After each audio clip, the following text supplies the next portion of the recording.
வணக்கம். இன்றைய மாவட்ட செய்திகள். புதுச்சேரியில் மத்திய அரசின் ஸ்மார்ட் சிட்டி திட்டத்தின் கீழ் 33 கோடி ரூபாய் மதிப்பில் புதிய பஸ் ஸ்டாண்டு கட்டப்பட்டு 3 மாதங்கள் கடந்துவிட்டது. எனினும் திறப்பு விழா காணவில்லை. தற்காலிக பஸ் ஸ்டாண்டில் அடிப்படை வசதிகள் முனையளவும் இல்லை.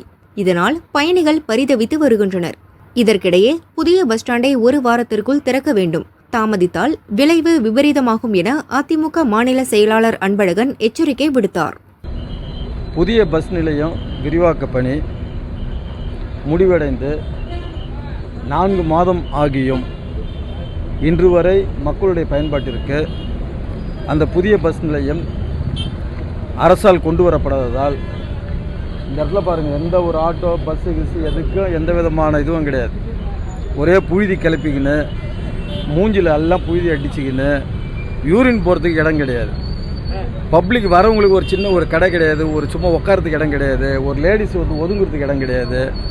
எல்லா வசதியோட பஸ் ஸ்டாண்டு கட்டப்பட்டு 4 மாதம் ஆகியும் இவங்களுக்குள்ளே இருக்கின்ற அதிகார மோதலினால் இந்த கடை, அதாவது வந்து பஸ் நிலையம் விரிவாக்கத்துக்கு பதிலாக ஆளக்கூடிய இந்த அரசு வணிக வளாகத்தை விரிவாக்கம் செஞ்சாங்க. ஏற்கனவே 16 கடை இருந்தது, அந்த கடையோடு முடிச்சுட்டுருக்கலாம். 32 கடையை கட்டும்போது இந்த 16 கடையை வந்து பங்கு பிரிக்கிறதுல இவங்களுக்குள்ளே ஏற்பட்டுருக்கிற மோதலில் இந்த பஸ் நிலையத்தினுடைய திறப்பு விழா இன்று வரைக்கும் தள்ளி போயினே இருக்குது. இது வந்து நாங்கள் அதிமுக சார்பில் மாண்புமிகு கழகத்துடைய பொதுச்செயலாளர் எடப்பாடியார் அவர்களுடைய அனுமதியோடு அந்த புதிய பஸ் நிலையத்தை திறக்க வலியுறுத்தி கடந்த 1 மாதத்துக்கு முன்பே நாங்கள் ஒரு ஆர்ப்பாட்டத்தில் ஈடுபட்டோம். ஆனாலும் இந்த ஆளக்கூடிய இந்த அரசு அதை வந்து அதில் வந்து இது வந்து சிறிதளவு கூட கருத்தில் கொள்ளாமல் ரொம்ப அலட்சியத்தோடு இருந்துக்கிறாங்க. இன்றளவுக்கும் வந்து இங்கே வந்து இந்த புதிய பஸ் நிலையம் மக்களுடைய பயன்பாட்டுக்கு கொண்டு வரப்படாததால் பல்வேறு தொல்லைகளுக்கும் துயரத்துக்கும் ஆளாக்கப்பட்டுறாங்க. இங்கே இருக்கிற ரயில்வே கேட்டு வந்து ரயில்வே வந்து மேம்பாலம் கட்டுவதற்கு பூமி பூஜை போடப்பட்டு 3 மாதம் ஆகுது. இந்த பஸ் நிலையத்தால் வந்து அந்த வந்து கட்டுமான பணியும் வந்து தடங்கள் ஏற்படுகிறது. எதிர்க்க பார்த்தீங்கன்னா இங்கே வந்து இது நீதிமன்றம் இருக்குது. நீதிமன்றத்திலேயும் பல்வேறு பிரச்சனைகளை வந்து இந்த பஸ் நிலையத்தால் அவங்க சந்திக்கக்கூடிய ஒரு சூழ்நிலை இருக்குது. மிகப்பெரிய அளவில் போக்குவரத்து நெரிசலில் பாதிக்கப்படுறாங்க. ஆனால் இந்த அரசு வந்து எதை பற்றி கவலைப்படாமல் ஏதோ இவங்களுக்குள்ளே இருக்கின்ற பிரச்சனையில் இதை மாதிரி வந்து திறக்காமல் இருப்பது வந்து தவறான ஒன்று. இன்னும் ஒரு வாரத்துக்குள்ளே இந்த புதிய பஸ் நிலையம் மக்களுடைய பயன்பாட்டிற்கு இந்த அரசு கொண்டு வரலன்னா இங்கே இந்த இடத்துல அதிமுக சார்பில் மறியல் போராட்டத்தை நடத்தி இந்த பஸ்லாம் வெளிவிடாத போராட்டத்தை நாங்கள் நடத்துவோம்.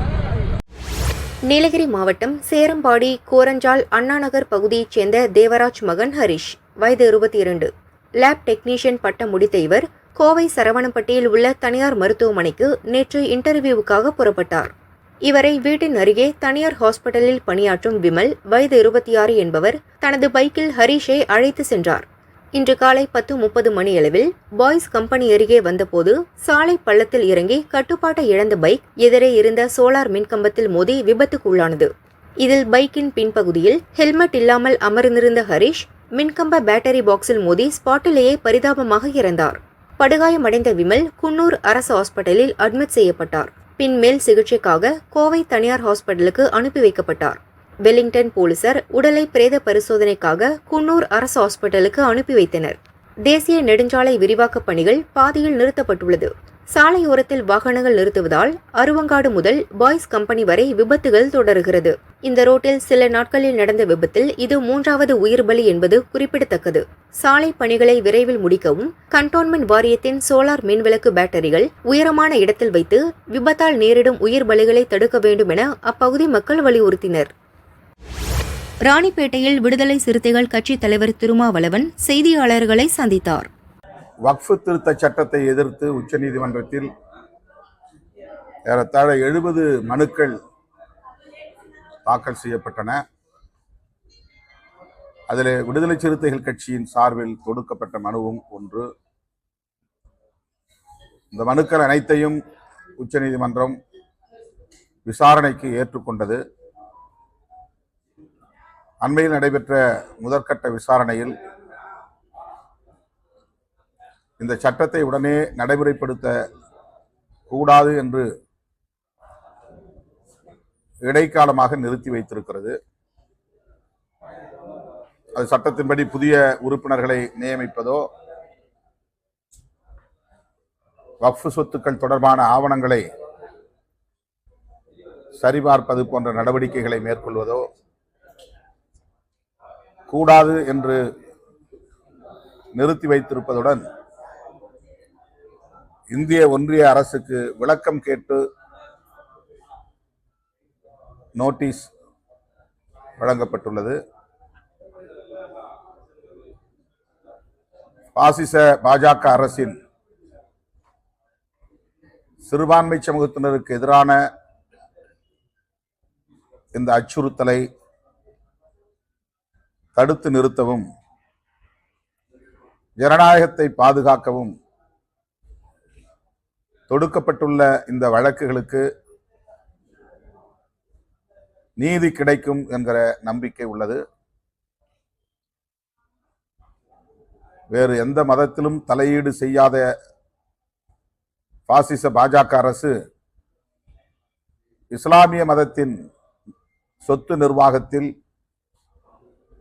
வேண்டுமென்றே தலையீடு செய்து சட்டத்தின் பெயரால் அச்சொத்துக்களை அபகரிக்க சதித்திட்டம் தீட்டியது. எதிர்க்கட்சிகளின் கடுமையான எதிர்ப்புக்கு இடையில் நள்ளிரவையும் தாண்டி விவாதம் என்கிற பெயரால் அவையை நீட்டித்து அடாவடித்தனமாக இந்த சட்டத்தை நிறைவேற்றினார்கள். மக்களவையிலே 288 பேர் அவர்களுக்கு ஆதரவாக வாக்களித்தார்கள். ஆனால் அந்த சட்டம் தேவையற்றது என்று 232 பேர் எதிர்த்து வாக்களித்தார்கள் என்பது குறிப்பிடத்தக்க ஒன்றாகும். உச்சநீதிமன்றம் அவ்வப்போது ஜனநாயகத்தை பாதுகாக்கக்கூடிய வகையில் நல்ல தீர்ப்புகளை வழங்கி வருகிறது. இந்த இடைக்கால நிறுத்தமும் அத்தகைய நம்பிக்கையை நமக்கு தருகிறது. எனவே இந்த வக்ஃப் திருத்த சட்டத்திற்கு எதிராக உச்சநீதிமன்றம் தீர்ப்பளிக்கும் என்கிற நம்பிக்கை உள்ளது. அரசமைப்பு சட்டத்தை பாதுகாப்பதற்கான அதிகாரம் படைத்த அமைப்புகள் பெரும்பான்மை என்கிற பெயரால் அரசமைப்பு சட்டத்திற்கே குந்தகம் விளைவிக்கக்கூடிய வகையில் நாடாளுமன்றத்தை ஆளும் கட்சியினர் பயன்படுத்துகிற போது ஜனநாயகத்தை பாதுகாப்பதும் அரசமைப்பு சட்டத்தை பாதுகாப்பதும் உச்சநீதிமன்றத்தின் பொறுப்பாக உள்ளது. ஆகவே இதனை ஏற்றுக்கொள்வது, உள்வாங்கிக் கொள்வதுதான் அரசமைப்பு சட்டத்திற்கு நாம் செலுத்துகிற உண்மையான மரியாதையாக இருக்க முடியும். அனைத்து குடிமக்களும் ஏற்றுக்கொள்ள வேண்டும் என்பதுதான் சரியாக இருக்க முடியும். எனவே எல்லாவற்றுக்கும் மேலானவர் குடியரசுத் தலைவர், அரசமைப்பு சட்டத்திற்கும் மேலானவர் என்று பார்க்க முடியாது. உச்சநீதிமன்றத்திற்கு மேலானவர் குடியரசுத் தலைவர் என்று வாதிடலாம், ஆனால் அரசமைப்பு சட்டத்திற்கு மேலானவர் என்று சொல்ல முடியாது. தேசிய தென்னிந்திய நதிகள் இணைப்பு விவசாயிகள் சங்கத்தின் மாநில பொதுக்குழு கூட்டம் திருச்சி சத்திரம் பஸ் ஸ்டாண்ட் அருகில் உள்ள தனியார் மண்டபத்தில் நடைபெற்றது. மாநில தலைவர் ஐயா கண்ணு தலைமை வகித்தார். விவசாயிகள் கோரிக்கைகள் முன்வைத்து பல்வேறு தீர்மானங்கள் நிறைவேற்றப்பட்டன. மாண்புமிகு மோடி ஐயா அவர்கள் விவசாயிக்கு 2 மடங்கு லாபம் தரும் விலையை தருகிறேன் என்று கூறினார். அதை கொடுக்கலைங்கிறதுக்காக நாங்கள் உச்சநீதிமன்றத்தில் வழக்கு போட்டோம். உச்சநீதிமன்றம் என்ன சொல்லிருச்சுன்னா, நீங்கள் மத்திய சர்க்காரை பார்ட்டியாக சேர்த்து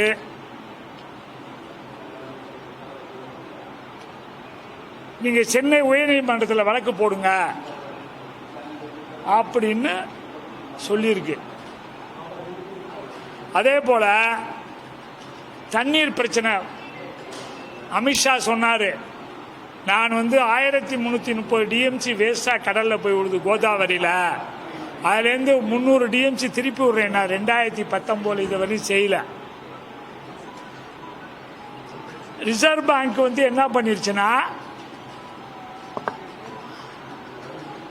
எல்லாம் கடன் வாங்கின நகை வச்சு பயிர் கடன் கல்வி கடன் வாங்கினோம்னா அதெல்லாம் என்ன ஆகும்னா, பள்ளி வாங்கினோம்னா கடன் கட்ட முடியலன்னா வட்டியை கட்டினா நகையை திருப்பி வச்சாங்க. இப்போ முதலையும் கட்ட சொல்லி ரிசர்வ் பேங்க் சொன்னதுனால விவசாயால கட்ட முடியல, நகையெல்லாம் ஏலம் போகுது. இந்த கொடுமையிலிருந்து தப்பிப்பதற்கு டெல்லியிலே சென்று போராடுவது, தொடர்ந்து சாகு வரை போராடுவது என்று இங்கே தீர்மானம் நிறைவேற்றியிருக்கின்றோம். அதே போல தமிழக சர்க்கார் காவிரியில் வர வெள்ள நீர் வேஸ்டா போய் கடல்ல உழுவுது. காவிரி குண்டாறு திட்டத்தை போட்டாங்க, அதை நிறைவேற்றாம அப்படியே கிடக்கு. அதை நிறைவேற்றணும்.